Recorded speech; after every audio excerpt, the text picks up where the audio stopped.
الحمد لله نحمده حمد الشاكرين ونصلي ونسلم على سيد الأنبياء والمرسلين وعلى آله وصحبه أجمعين ومن تبعهم بإحسان إلى يوم الدين. اللهم اغفر لنا وارحمنا واجعلنا برحمتك منهم يا أرحم الراحمين. أما بعد فأعوذ بالله من الشيطان الرجيم. قل رب زدني علما. صدق الله العظيم. شیخ الاسلام حضرت مولانا عبد المالک صاحب،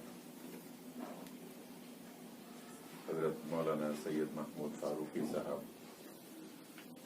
محترم اور عزیز برادرم جناب انور فاروقی صاحب، اور برادر محترم اور عزیز جناب سید محمد قطب صاحب،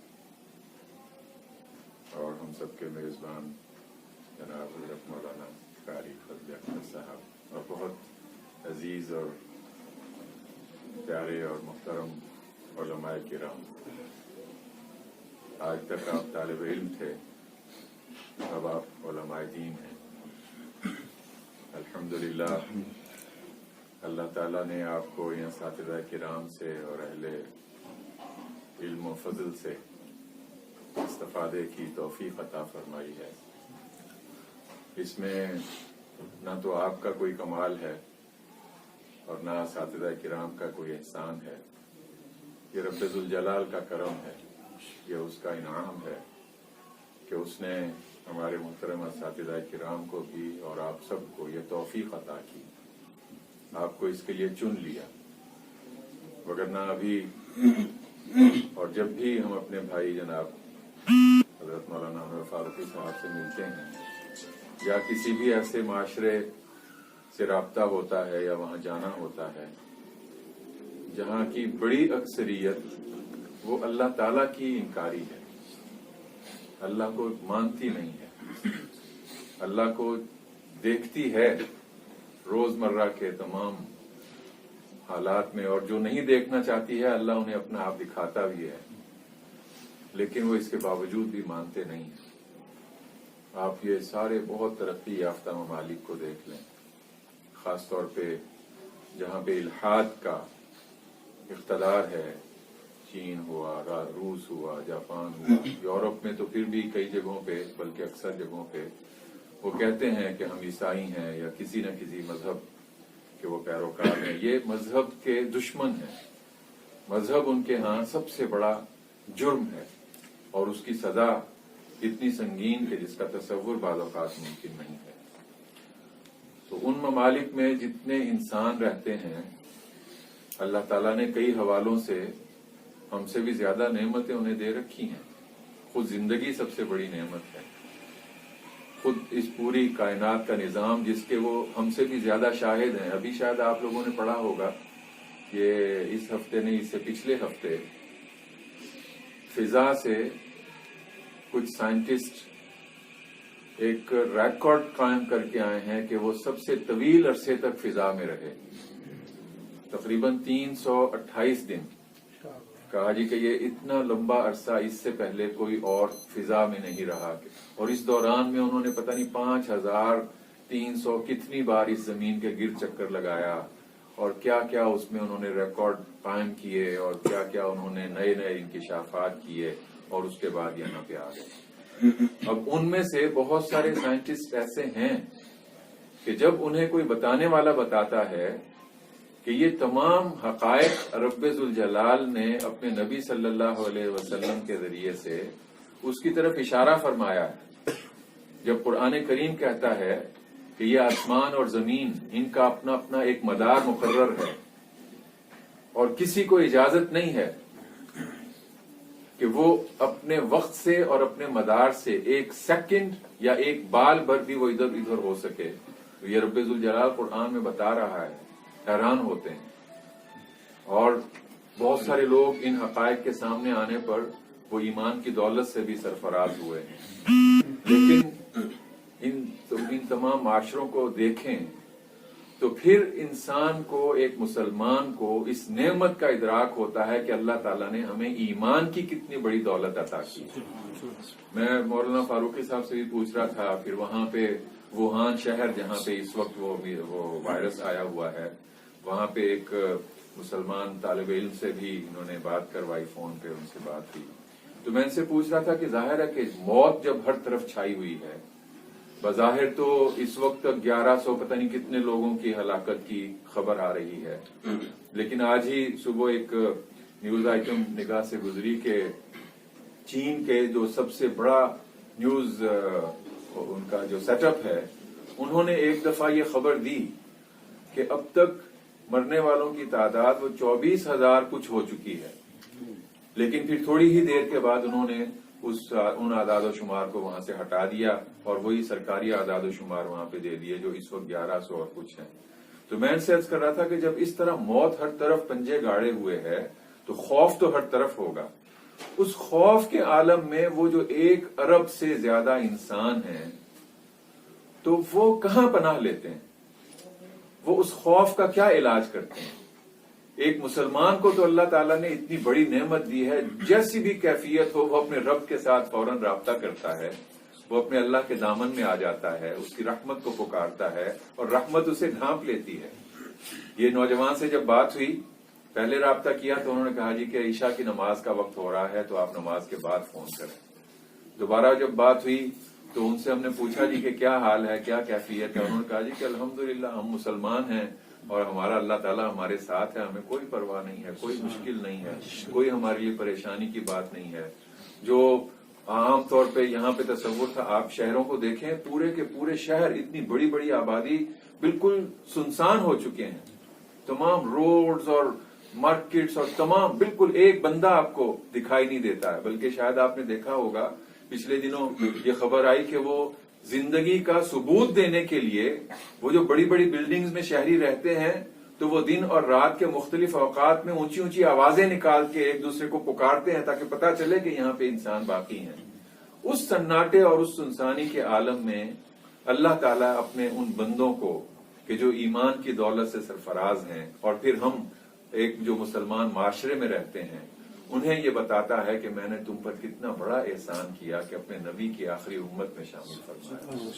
اور پھر اس نبی صلی اللہ علیہ وسلم جو سراپا رحمت ہیں، آپ سب اہل علم ہیں، حضرت مولانا کے ہم زیر سایہ بیٹھے ہیں، تو آپ صلی اللہ علیہ وسلم نے اور اس سیرت کا جب ہم مطالعہ کریں، آپ کی زندگی میں بھی صحابہ کرام کے ان تمام معمولات میں بھی کتنے مقامات ایسے آئے کہ صحابہ نے اپنا مسئلہ، پھر ہم ایک جو مسلمان معاشرے میں رہتے ہیں انہیں یہ بتاتا ہے کہ میں نے تم پر کتنا بڑا احسان کیا کہ اپنے نبی کی آخری امت میں شامل فرمایا. اور پھر اس نبی صلی اللہ علیہ وسلم جو سراپا رحمت ہیں، آپ سب اہل علم ہیں، حضرت مولانا کے ہم زیر سایہ بیٹھے ہیں، تو آپ صلی اللہ علیہ وسلم نے اور اس سیرت کا جب ہم مطالعہ کریں، آپ کی زندگی میں بھی صحابہ کرام کے ان تمام معمولات میں بھی کتنے مقامات ایسے آئے کہ صحابہ نے اپنا مسئلہ اور جو ایک مشکل تھی وہ حضور صلی اللہ علیہ وسلم کی خدمت میں پیش کی، جو اس خوف کے عالم میں. مثال کے طور پہ آپ غزوہ احزاب کو دیکھیں، قرآن کریم جس کی منظر کشی کرتا ہے، وَبَلَغَتِ الْقُلُوبُ الْحَنَاجِرَ، اور وہ اس پورے منظر کو دیکھیں اور پھر حضور صلی اللہ علیہ وسلم کے پاس ان صحابہ کرام کی تشریف آوری اور اپنے اس خوف کا ذکر اور حضور صلی اللہ علیہ وسلم کا انہیں یہ دعا سکھانا کہ آپ یہ کہیں کہ اللہم استر عوراتنا وآمن روعاتنا. اور پھر حدیث میں کہا کہ ہم نے پھر یہ دعا کی اور اللہ تعالیٰ نے ہمارے دلوں سے اس خوف کو دور کر دیا. یہ جو ایمان اور سکینت کی دولت ہے، الحمدللہ اللہ تعالیٰ نے چونکہ ہمیں عطا کی ہوئی ہے، لیکن ہمیں اس کا ادراک نہیں ہے. آپ تو پھر اہل علم ہیں، لیکن اپنے معاشرے کا جائزہ لیں، کتنی بڑی اکثریت ہے جو دین اور ایمان اور اسلام اور قرآن اور اپنے نبی صلی اللہ علیہ وسلم، محبت کے دعوے تو ہیں لیکن عملاً بالکل کنارہ کشی ہے. اور پھر اس وقت اگر آپ دیکھیں پاکستان ہی کی نہیں بلکہ عالم اسلام کی بات کریں، بہت مقدس علاقوں کی بھی بات کریں، الحاد کا ایک نیا حملہ ہے، ایک پوری تلوار ہے کھلم کھلا. اب وہ اس پہ کتراتے بھی نہیں ہیں, یہ بات کہتے ہوئے شرماتے بھی نہیں ہیں.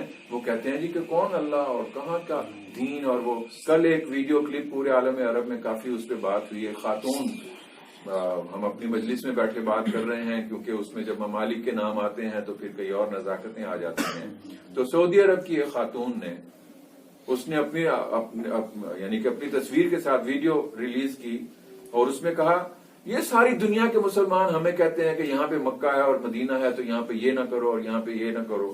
ہم اگر مکہ میں اور مدینہ میں بھی شراب کے بار اس کے وہ شراب خانے کھولنا چاہیں تو تمہیں کیا اعتراض ہے؟ تم اپنے اللہ کو اور یہاں پہ عبادت کرنا چاہتے ہو تو آؤ اور کر کے چلے جاؤ. یہ ہمارا ملک ہے, ہم یہاں پہ جو مرضی کریں. تم کون ہوتے ہو؟ اب یہ اس وہاں پہ یہ ایک صرف میں نے دیکھ کا ایک چاول پیش کیا کہ الحاد کا اس قدر ایک خوفناک حملہ پورے عالم اسلام میں اس وقت عروج پہ ہے. اور لیکن اللہ تعالیٰ کا یہ فیصلہ ہے, اللہ تعالیٰ کا یہ قانون ہے. اس نے اپنے نور کو مکمل کر کے رہنا ہے.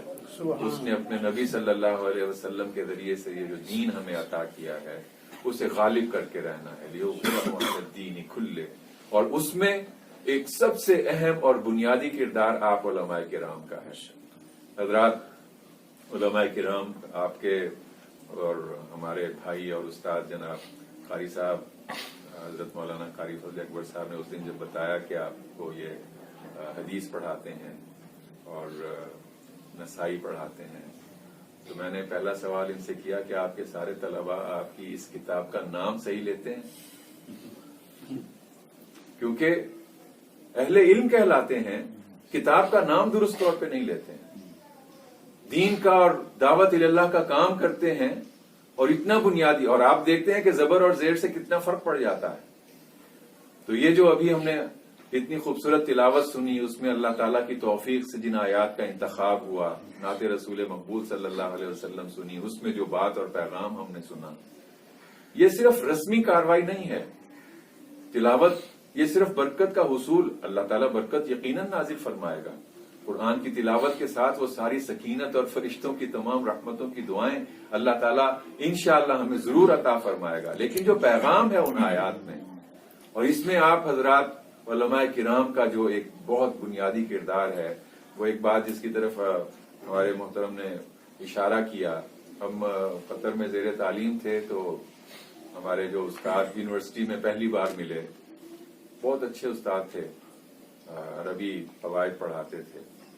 لیکن انہوں نے کہا کہ آپ جب اسکول میں کالج میں پڑھتے تھے تو وہاں پہ یہ تھا کہ بس استاد آئیں گے اور آپ کو لیکچر دیں گے, آپ وہ اپنی کاپیوں پہ نوٹ کر لیں گے, امتحان گاہ میں بیٹھیں گے اور وہ جواب وہاں پہ لکھ دیں گے, پاس ہو جائیں گے اور کہیں گے جی کہ میں نے اتنے نمبر لے لیے, میں پاس ہو گیا, میں نے علم حاصل کر لیا.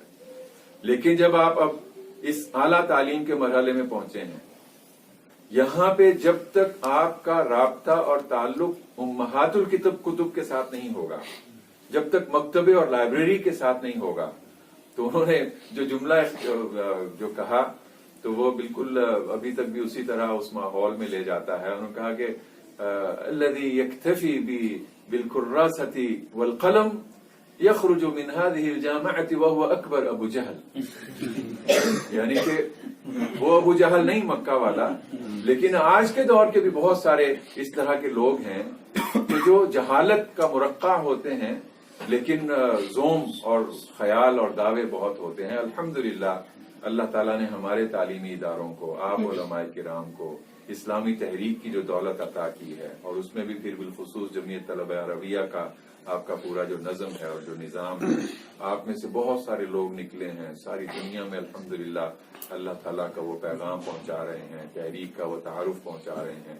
حضرات گرامی, اس میں یقیناً آپ یعنی اہل علم ہیں اور حضرت مولانا کے سامنے کوئی بات کرنا سورج کو چراغ دکھانے کے مترادف ہے, لیکن آپ جانتے ہیں کہ علم کافی نہیں ہے. علم آپ اگر ساری کی ساری کتابیں بھی اپنے ذہن میں, وہ جو سید ابو العلا مودودی رحمۃ اللہ علیہ نے جو ایک جملہ اپنے بارے میں استعمال کیا کہ میں نے پوری کی پوری لائبریری اپنے ذہن میں انڈیل لی, اگر وہ ساری لائبریری ذہنوں میں انڈیل بھی لی جائے, لیکن جب تک وہ علم اپنے عمل میں اور اپنے اخلاق میں اور پھر اپنے اخلاص کے ساتھ اللہ تعالیٰ کے دربار میں پیش نہ کیا جائے تو وہ